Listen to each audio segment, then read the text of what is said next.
அல்லாஹு தஆலா எவற்றையெல்லாம் நமக்கு ஏவி இருக்கின்றானோ அவற்றை நம்முடைய சக்திக்குட்பட்டவரை எடுத்து நடப்பதன் மூலமும் எவற்றையெல்லாம் அவன் தடை செய்திருக்கின்றானோ அவற்றை முற்றுமுழுதாக தவிர்ந்து கொள்வதன் மூலமும் அவனை தக்வா செய்து கொள்ள வேண்டும் என்று எனக்கும் உங்களுக்கும் நினைவூட்டிக் கொள்கிறேன். கண்ணியத்திற்குரிய பெரியோர்களே, சகோதரர்களே, அனஸ் ரலியல்லாஹு அன்ஹு அவர்கள் நபிகள் நாயகம் ஸல்லல்லாஹு அலைஹி வஸல்லம் அவர்களுக்கு பணிவிடை செய்யக்கூடிய, சேவை செய்யக்கூடிய ஒரு சிறுவனாக இருந்து வந்தார்கள். பல வருடங்கள் நபிகள் நாயகம் ஸல்லல்லாஹு அலைஹி வஸல்லம் அவர்களுக்கு சேவை செய்த சிறப்பை அனஸ் ரலியல்லாஹு அன்ஹு அவர்கள் பெறுகிறார்கள்.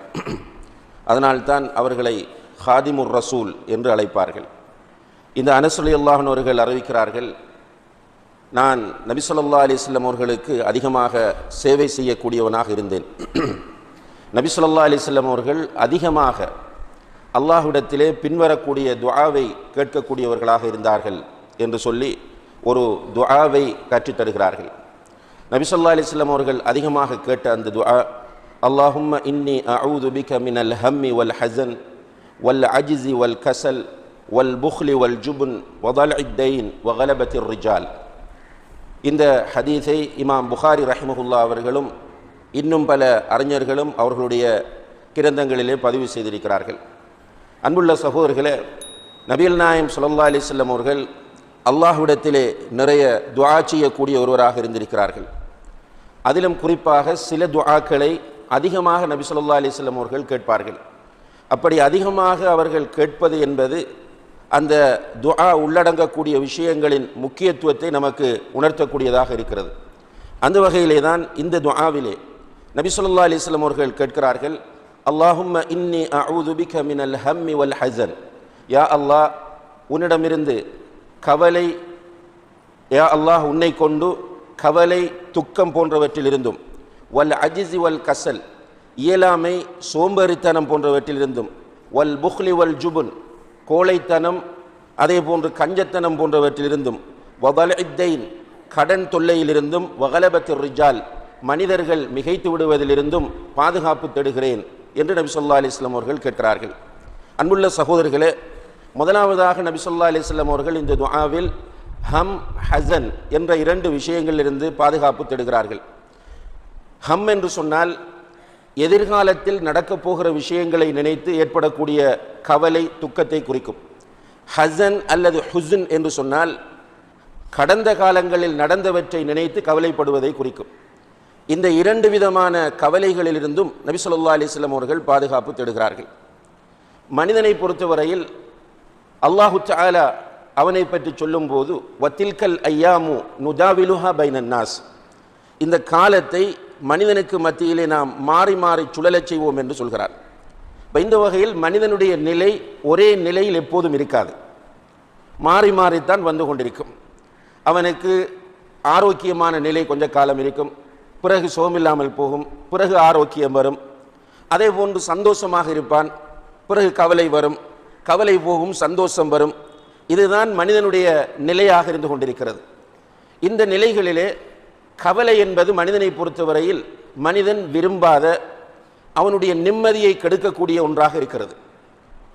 கவலை என்பது மனிதத்தில் இயல்பாக வந்தாலும் அந்த கவலைகளை குர்ஆன் ஹதீஸ் அடிப்படையில் நாம் இரண்டாக பிரித்து பார்க்க முடிகிறது. ஒன்று உலகத்தை பற்றி ஏற்படக்கூடிய கவலை, இன்னும் ஒன்று மறுமையை பற்றி ஏற்படக்கூடிய கவலை. மறுமையை பற்றி ஏற்படக்கூடிய கவலையை பொறுத்தவரையில் இஸ்லாம் அதை வரவேற்கிறது. அது ஒரு நல்ல கவலையாக இஸ்லாம் அடையாளப்படுத்துகிறது. எனவே தான் நபி ஸல்லல்லாஹு அலைஹி வஸல்லம் அவர்கள் சொல்கிறார்கள், மன் கானத்தில் ஆஹிரத்து ஹம்மஹு, யாருடைய கவலையாக மறுமை இருக்கிறதோ, ஜஅலல்லாஹு கினாஹு ஃபி கல்பிஹி, அல்லாஹு தஆலா அவனுடைய பொருளாதாரத்தை அல்லது அவனுடைய மன நிறைவை அவனுடைய உள்ளத்திலே ஏற்படுத்துகிறான். வ ஜமஅ லஹு ஷம்லஹு, அதே போன்று இந்த உலகத்தில் உள்ள எல்லாவற்றையும் அவனுக்கு சேர்த்து கொடுக்கிறான். வ அத்தத்ஹு துன்யா வ ஹிய ராகிமா, அவன் விரும்பாமலேயே உலகம் அவனிடத்தில் வந்து விடுகிறது.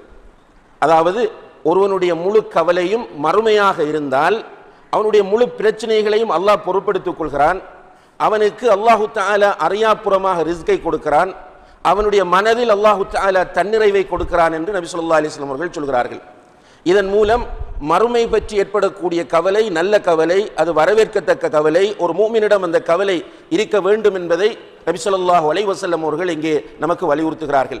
அதாவது நான் மௌத்தானால் என்னுடைய கபருடைய வாழ்க்கை ஒளிமயமாக அமைய வேண்டும், நான் நிம்மதியாக கபரிலே உறங்க வேண்டும், மறுமையிலே நான் அல்லாஹ்வுடைய அரிஷின்கள் நிழலை பெற வேண்டும், சிராத் என்ற பாலத்தை நான் வேகமாக கடக்க வேண்டும், நரகத்திலிருந்து என்னை நான் பாதுகாத்துக் கொள்ள வேண்டும், சுவர்க்கத்திற்குள் நான் நுழைந்து விட வேண்டும் என்பது தொடர்பாக அவனுடைய கவலை அமைவது.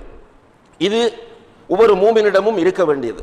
ஆனால் இந்த உலகத்தை பற்றி ஒரு மனிதனிடத்தில் வரக்கூடிய கவலை என்பது கவலை வந்தால் அந்த மனிதன் என்ன செய்ய வேண்டும் என்றால் அந்த கவலை அல்லாஹ்விடம் ஒப்படைத்து விட வேண்டும். உதாரணமாக யாக்கூப் அலைஹிஸ்ஸலாம் அவர்களுக்கு, யூசுப் அலைஹிஸ்ஸலாம் அவர்களுடைய தந்தை யாக்கூப் அலைஹிஸ்ஸலாம் அவர்களுக்கு அப்படி ஒரு கவலை வந்தது. மகனை அழைத்து சென்று, யூசுப் அலைஹிஸ்ஸலாம் அவர்களை அழைத்து சென்று ஏனைய சகோதரர்கள் பால்கிணற்றிலே போட்டுவிட்டு வந்து நிற்கிறார்கள். மகன் தொலைந்து விட்டார் என்கிற அந்த கவலை வந்து அவர்கள் ஓநாய் சாப்பிட்டு விட்டது என்று பல செய்திகளை சொல்கிறார்கள். இந்த நேரத்தில்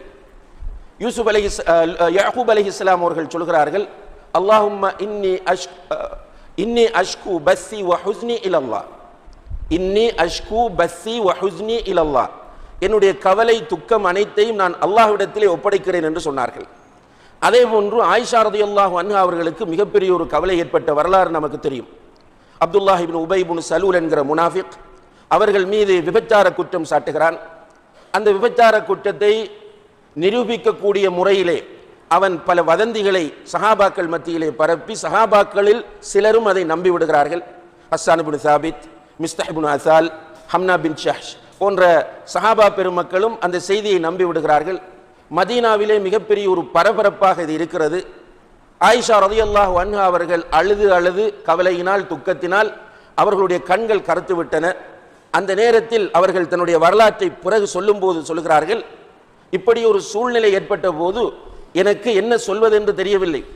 யூசுப் அலைஹிஸ்ஸலாம் அவர்களுடைய தந்தை யாக்கூப் அலைஹிஸ்ஸலாம் அவர்களுடைய பெயர் கூட எனக்கு ஞாபகத்திற்கு வரவில்லை, அந்த அளவுக்கு கவலை. நான் என்ன சொன்னேன் என்றால், யூசுஃபுடைய தந்தை சொன்னதை தவிர வேறொன்றும் என்னால் சொல்ல முடியாது என்று தான் சொன்னேன். அவர் என்ன சொன்னார், இன்னி அஷ்கு பஸ்ஸி வ ஹுஸ்னி இலல்லாஹ், என்னுடைய கவலை துக்கம் அனைத்தையும் அல்லாஹ்விடமே நான் ஒப்படைக்கிறேன் என்று சொன்னார். எனவே அன்புள்ள சகோதரர்களே, இந்த உலகத்தில் வாழும்போது கண்டிப்பாக மனிதர்கள் என்கிற அடிப்படையில் நமக்கு கவலை துக்கம் வரும். அதிலிருந்து நாம் அல்லாஹ்விடத்திலே பாதுகாப்பு தேட வேண்டும். அது ஒரு புறம் இருக்க, அந்த கவலைகள் துக்கங்களை எல்லாம் அல்லாஹ்விடம் ஒப்படைக்கக்கூடிய ஒரு பண்பு நம்மிடத்திலே வர வேண்டும்.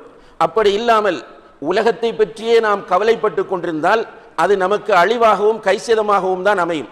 இன்றைக்கு நம்முடைய கவலைகளுக்கு துக்கங்களுக்கு அடிப்படை காரணம் என்ன என்று பார்க்கிற போது, நான் என்ன செய்வது, என்ன படித்து முடித்து விட்டேன், என்ன தொழில் செய்வது, திருமணம் முடித்து விட்டேன், குடும்பத்தை எப்படி ஓட்டுவது, குழந்தை பிறந்து விட்டது, அந்த குழந்தை எப்படி வளர்ப்பது, என்னுடைய வியாபாரத்தை எப்படி டெவலப் பண்ணுவது, என்னுடைய பொருளாதாரத்தை எப்படி அதிகரிக்க செய்வது என்பது பற்றி தான் உண்மையிலேயே நம்முடைய கவலை அதிகமாக இருக்கிறது.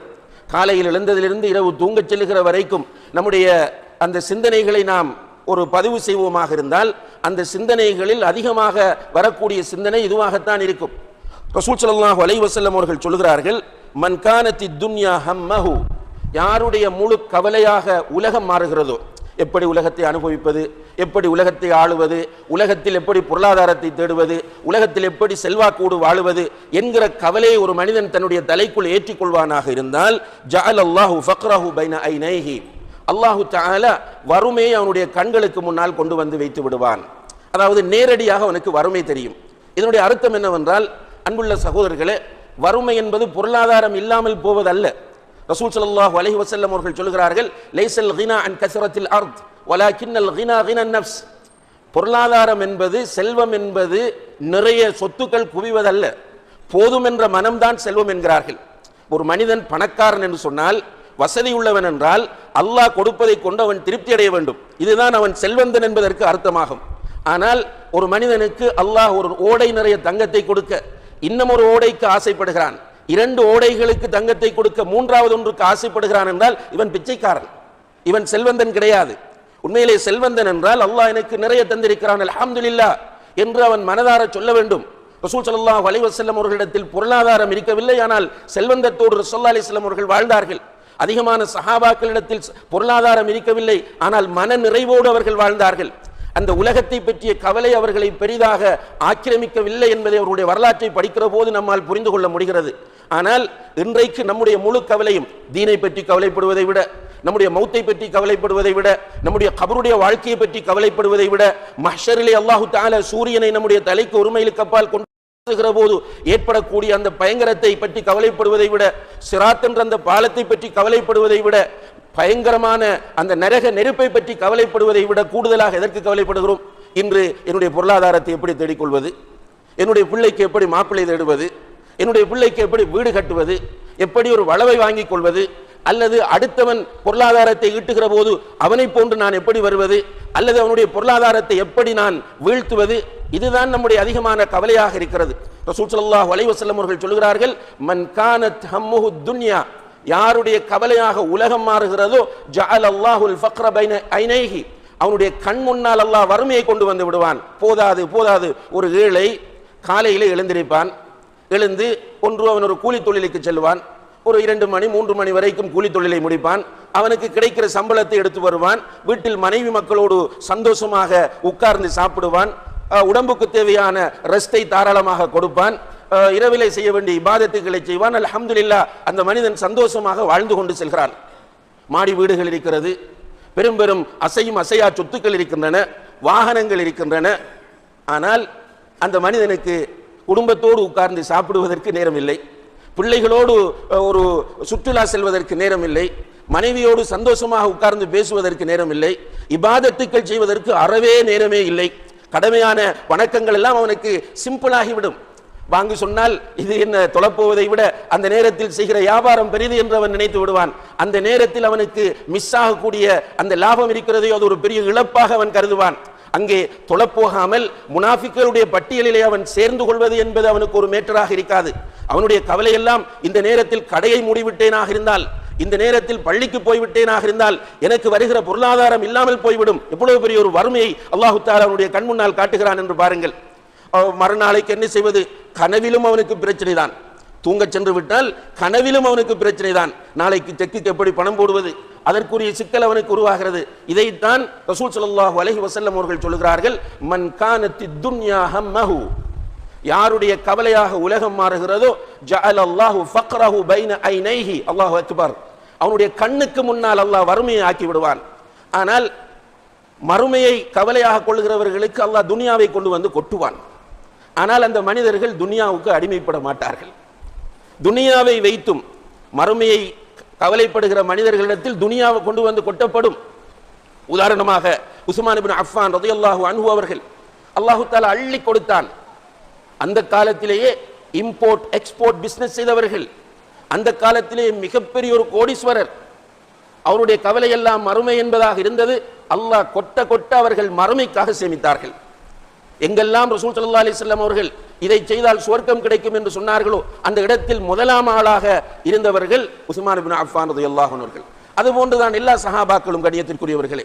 அவர்கள் மறுமை கவலை இருந்தது. அல்லாஹ் அவர்களிடத்தில் பொருளாதாரம் இல்லாவிட்டாலும் மனதில் நிறைவை கொடுத்தான், பொருளாதாரம் இருந்தாலும் அதில் அல்லாஹ் அவர்களுக்கு திருப்தியை கொடுத்தான். ஆனால் இன்றைக்கு நம்முடைய நிலைமை தலைகீழாக இருப்பதை பார்க்கிறோம்.